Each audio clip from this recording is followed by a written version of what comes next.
Hello, હું હંમેશા જૂની ફિલ્મના ગીતો સાંભળતો હોઉં છું. હાલમાં એક ગીતની મુખડો મારા હૃદયને સ્પર્શી ગયો. 45 વર્ષ પહેલાં બનેલી ફિલ્મ આહિસ્તા આહિસ્તા, જેમાં નિદા ફાજલીએ લખેલ એક ગીત હતું, કભી કિસી કો મુકમ્મલ જહાં નહીં મિલતા, કहीं જમી તો કहीं આસમાં નહીં મિલતા. ખયામના મ્યુઝિકમાં આશા ભોસલે ગવાયેલું આ ગીત હતું.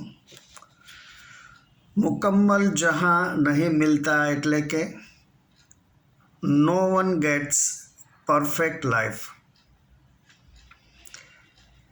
કોઈને સંપૂર્ણ સુખ પ્રાપ્ત થતું નથી. જીવનમાં કોઈ સંપૂર્ણ સુખી નથી, પણ સાથે સાથે કોઈ સંપૂર્ણ દુઃખી પણ નથી. જે મળ્યું છે તેને સ્વીકારીને આગળ વધવું પડે છે. વાસ્તવમાં પરફેક્શન ઇઝ એલ્યુઝિવ એટલે કે ભ્રામક છે. Nothing is perfect in life. Hence never expect everything flawless. Everyone has to make compromises in life and accept the reality of life. જીવનમાં વાસ્તવિકતાનો સ્વીકાર કરવા સિવાય આપણી પાસે કોઈ છૂટકો જ નથી. અયોધ્યા નગરીમાં રાજ્યાભિષેકના આગલા જ દિવસે પ્રભુ શ્રીરામને 14 વર્ષ માટે વનવાસ ભોગવવા નીકળી જવું પડ્યું.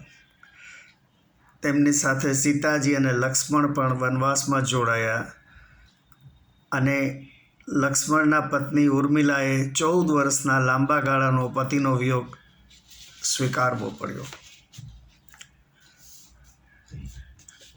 કૃષ્ણએ પોતાનું મથુરાનું રાજ્ય છોડી ઘણે દૂર સમુદ્ર કિનારે દ્વારિકામાં રાજ્ય સ્થાપવું પડ્યું.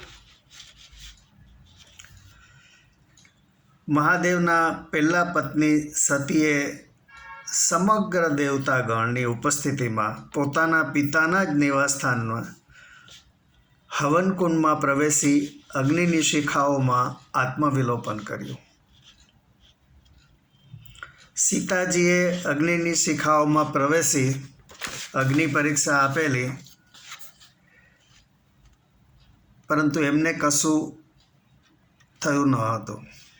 જ્યારે અગ્નિદેવ જેવા નાના દેવ મહાદેવના પત્નીનો ભોગ કઈ રીતે લઈ શકે, એક ગહન અને ન સમજાય તેવી વાત છે. કૃષ્ણનો જન્મ મથુરાના કારાવાસમાં થયો અને જન્મ બાદ તુરત જ માતા પિતાથી વિખૂટા પડી જવું, તેનાથી વધારે દુઃખદ બાબત કઈ હોઈ શકે. આમ જો દેવતાઓને પણ મુકમ્મલ જહાં ન મળી શકે તો પામર મનુષ્યોની તો શું વિસાત. પરિસ્થિતિ ગમે તેટલી વિકટ હોય. શાહિર લુધિયાનવીએ લખેલા એક ગીતની પંક્તિ છે, रात भर का है महमा अंधेरा, किसके रोके रुका है सवेरा. આપને મારી આ વાત ગમી હોય તો મારા વિડીયોને લાઈક, સબસ્ક્રાઈબ અને શેર કરજો. આભાર. આવજો.